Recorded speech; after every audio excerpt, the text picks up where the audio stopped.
Hi, my name's Rachel Yapp, and I'll be giving a talk about values. As someone who is aware of the Zeitgeist movement already knows, a social value change is required to change our society for the better. Lectures have been given before this one that discuss at length certain values that need reassessing, such as competition versus cooperation, the way we view criminals, and the role genetics really play in our day-to-day lives. However, I feel it is seldomly discussed how to actually go about changing these values. Part 1. What are values? How have they changed in history? And why are they so important? To start with, I'd like to clarify what I mean by the term value. I do not simply mean monetarily beneficial or anything similar, as noted by the first 9 meanings in dictionary.com.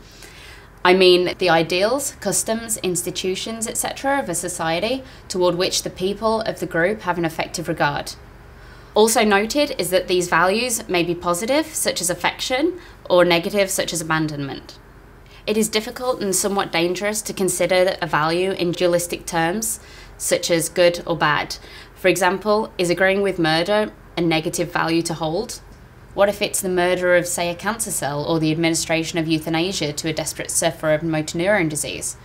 Likewise, are certain values always positive, such as cleanliness, when this obsession with cleanliness forces one into compulsive behaviour? I think it's much more reasonable and realistic to think of values on a sliding scale, similar to Sam Harris's moral landscape, and measure them in relation to the volume of benefit or harm they cause either an individual or society as a whole, or ideally both symbiotically. Whilst researching material for this lecture, I came across a great website, it's valuesandframes.org, which looks in detail at human values. Okay, so first of all, why are values important? Social and environmental concern and action, it turns out, are based on more than simply access to the facts.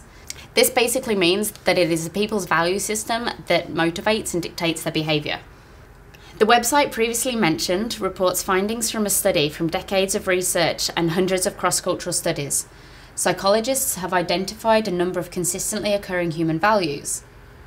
The study found that there are a number of human values that occur globally, and they managed to arrange them into this diagram. All the values on the list are held by each of us, but to varying degrees. The values closest to each other are often held most importantly by certain people, and the values furthest away from each other are often held at polar opposite ends of the importance spectrum.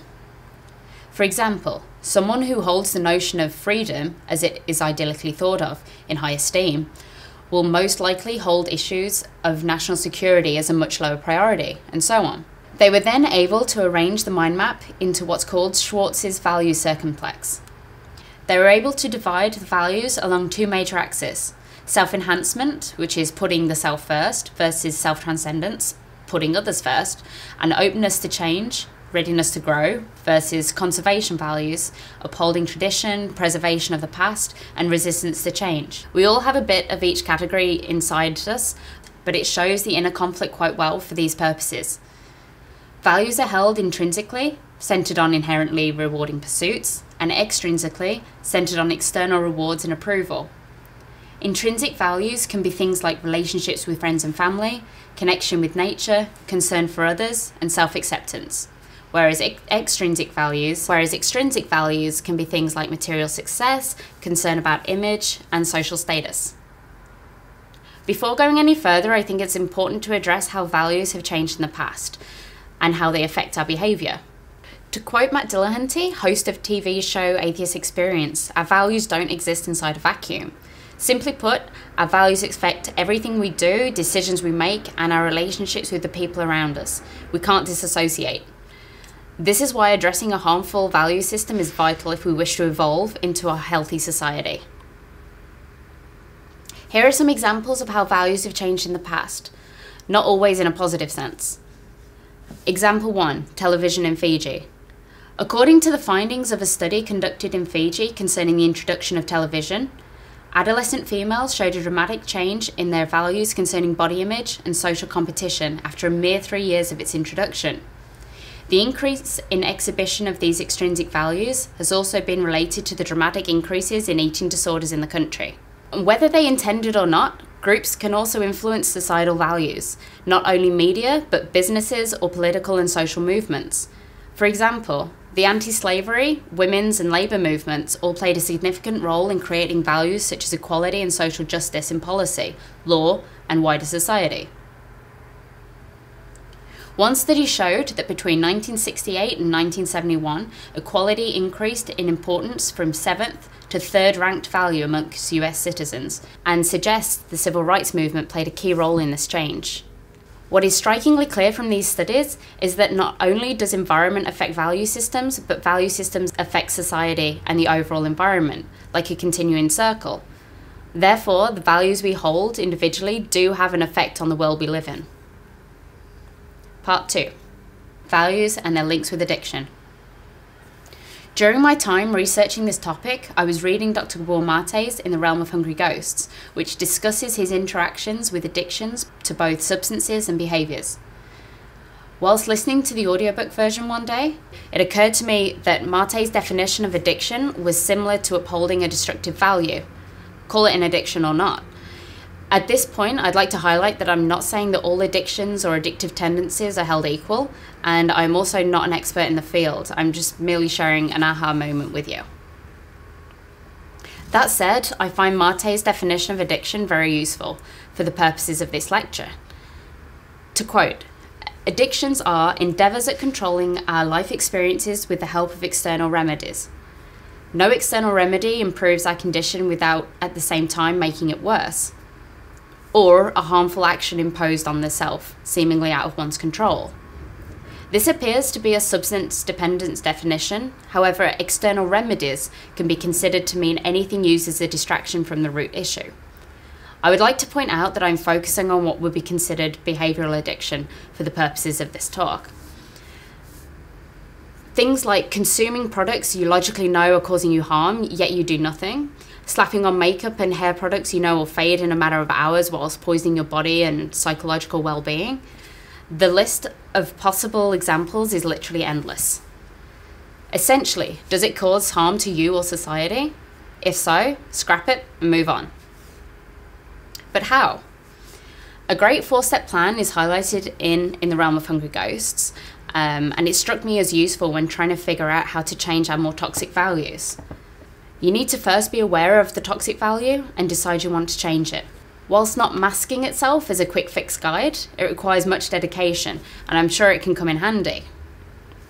Step 1, relabel. Marketing companies have had the thrill of a ride merging our concepts of needs versus wants over the years. Working for a busy coffee chain, I often experience moments of internal head shaking when someone tells me they need a latte or some other product offered. Call it semantics if you like, but I'm certain it runs deeper than that. Do we really deep down not know how to distinguish between these two things? Of course we do, provided we put the energy into questioning ourselves. The purpose of this step is to reassign the term want to its correct place in our lives, an option. Relabeling causes you to invoke the external spectator, meaning the capacity to stand outside yourself and watch yourself in action. Mate states that essential to this step is conscious awareness. We must catch ourselves misusing these terms. The more we catch ourselves making this mistake, the more we encourage our brain patterns to change. The brain circuits want to take the easiest path possible, and existing one is preferable to having to reroute it. However, repetition forces the old circuits to weaken and the new ones to become the easy route. Step 2, reattribute. Having learnt that we are all products of our conditioning, society's effect on our brain development from a neutral through to present day, it is not surprising to hear that the needs which are harmful to us are rooted deep in brain activity. In this step, you state very clearly where that perceived need originated. It could be that it represents dopamine or endorphin hunger on the part of the brain systems that early in your life lacked the necessary conditions for their full development. It could also represent emotional needs that went unsatisfied. Reattribution is directly linked with questioning why it has such a powerful hold over you. When does it rear its ugly head? Is it when you're stressed, bored? This compulsion says nothing about you as a person. It is not so much a moral failure or character weakness, it could just be the effect of circumstances over which you had no control. However, if you change your response to those old circuits, you will eventually weaken them. Step 3, refocus. This step is all about regaining control of your brain, or at least attempting to. This is probably the toughest step in my opinion, since I think it requires the most work. Your vice may be incredibly powerful and seemingly impossible to resist. It is not permanent. It can be changed. It is not how you feel that counts, it is what you do. This basically means finding something else to do when compulsion strikes. If you just have to go and buy that cell phone that makes pancakes, go for a walk or arrange to meet friends. Whatever, it really doesn't matter as long as it's something that you enjoy. The whole point of this is to show your brain who's in charge and that you don't have to submit to the pull. You can choose something else. The first time you do this, aim to distract yourself for a reasonable amount of time. Then when you complete it, record it as a success. Next time, try distracting yourself a little longer. Old habits die hard after all. Remain aware of slipping and why it happens. Step 4, revalue. As Mate points out, this step would be better called devalue, since the point is to put the impact of your value into context. This does not simply mean how the value has affected you, but the people close to you and even society as a whole. It is because of this negative impact that you have decided to change. Devalue the activity and assign it its true value, nothing. How has it benefited you? Are those reasons rational? Maybe think about a recent time you've experienced a sensation that causes you to uphold a knowingly problematic value. How does it make you feel? Are you really happy? It's a good way of gathering information which may help you to learn what's driving the value you hold so dear. Part 3. Personal struggle with an addictive behavioural value. Body image. One of the main ways I've been affected in my life and the barriers I continually put up to my ability to embrace it and free myself is my concern with body image. As a girl, it is expected that you have issues around this topic, ranging from body weight to boob or ass size, either too big or too small, depending on cultural expectation. The media in our society does a good job of telling us how we should look, if we're aware of it, or if it exists on a more subliminal level, regardless of impact on health, both physical and mental well-being. We only need to look around a short time to find someone so distorted by this Western culture to locate the victim of an eating disorder or someone who has undergone a type of cosmetic surgery simply to feel better or more validated as a human being, rather than for medical necessity. For me, despite being a healthy weight that generally fluctuates only moderately, I cannot wear a bikini, something not easily avoidable living so close to the beach. In the past few years, I've been trying to focus my energy in general on getting better mentally. This includes questioning my values and considering the impact of those values on my psychological health and those closest to me. So, fortunately for me, I'm in a healthy relationship with somebody who provides me with a safe and non-judgmental environment with which I can completely open up. The first body insecurity I decided to challenge was my usage of makeup. I've always wanted to genuinely feel beautiful naturally, and I have never been one to apply foundation with a trowel. However, I also felt a few cosmetics helped and were necessary. My partner would often tell me that he preferred me without it, but of course he's biased. Then I watched a video from the people who made the story of stuff. It's about the cosmetic industry. Okay, I thought, I'm putting toxic chemicals on my face, especially worrying to be using on the sensitive eye areas, and I'm ironically harming myself and my self-esteem at the same time. Why am I doing this? However, slowly I have succeeded in reducing the amount that I wear. These days I'll only occasionally wear mascara if I'm feeling nervous, or like others will be judging me, for example. But back to the physical body element, no bikinis for me. One day, 2 summers ago, my partner challenged me to accompany him to Wreck Beach, a local nudist beach for those of you who aren't aware. I assume his intention was to show me the variety of body shapes and the confidence that beholds such a place. And man, was he right. My first visit, I think I took my sweater off. It's the height of the summer, I might point out, and that's about it. I was the judgmental person that caused my body image value paralysis. Wow, his penis is tiny. Oh, what saggy boobs, etc. It took me a while of being there to get past my judgments before I was filled with respect for these people and their comfort towards being nude. I wanted to join, but my value paralysis crippled my ability to act. So, after my initiation, we left. We returned a few weeks later with some much needed good old Dutch courage. I was going to participate. We managed to find a sufficiently secluded area and I sat there, got drunk, and donned the old bikini. Success! No one could see me, but it was a great first step. Being the man my other half is, though, time to push the boundaries a little further. Everything off. I think I was shaking with nervousness and adrenaline all at the same time. I did it. It felt so great to face this value distortion. Companies like clothing, cosmetics, in fact any visual aid stores, require on people feeling crappy and unhappy with themselves. If people had the confidence they rightly deserve, these industries would become obsolete. So, to bring back to the 4-step plan, relabel. Is my fear rational?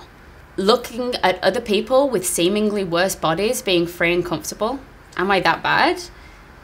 It isn't a rational belief. It doesn't appear to conform with reality. Boom. Reattribute. I don't know the root cause of this issue. It's likely an accumulation of many influences. My brain has found an easy route, the one it's been using for so long. Oh, brain of mine, why do you haunt me so? I'm not a failure, merely a victim of my brain. Refocus. Graduated exposure. Go to the nudist beach, judge like a motherfucker. Apologies if you were at the beach that day. I was judging the crap out of you, highlighting all the flaws that I've been conditioned to think you have. I was the bitch that causes me to feel judged. Got drunk, bikini, nude, repeat, hopefully. Revalue. How does this affect my life? Seldomly wear a bikini. Only where I'm certain no one will know who I am. Baggy clothing so as not to show any hint of bulge. It not only affects me but my partner, and also I'm unintentionally adding to other members of society's problems by enforcing this distortion. Part 4. Link between value changes and a healthy society. As I have previously alluded to, change only appears to occur under certain circumstances, or at least the transition is easier. Okay, so let's think about the values that we hold that are corruptive to ourselves, the people around us, or just generally internally inconsistent, or are inconsistent with what we know in the scientific sense. This society we live in is hell-bent on separating us in so many ways. Unnecessarily induced sense of competition, to a separation from the earth we all belong to. We are taught black and white dualities from capitalist, communist, to attractive, unattractive, rich, poor, basically in every way you can imagine. Let's ask ourselves, how would values look in a healthy society that focuses its attention on the collective well-being and sustainability of our home? A resource-based economy stipulates the use of the scientific method for social concern. We have amazing capabilities in the fields of science and technology, hindered currently by the monetary market system. But is that all it takes for us to advance to a better system? Aren't our values also a major factor in transition? As is so frequently illustrated, a person from this society would function as successfully in an RBE as would an Amazonian being dropped in the middle of Times Square. Our value systems need to reflect reality as far as possible. Values not supported by society struggle to flourish. We all have work to do. Are you ready?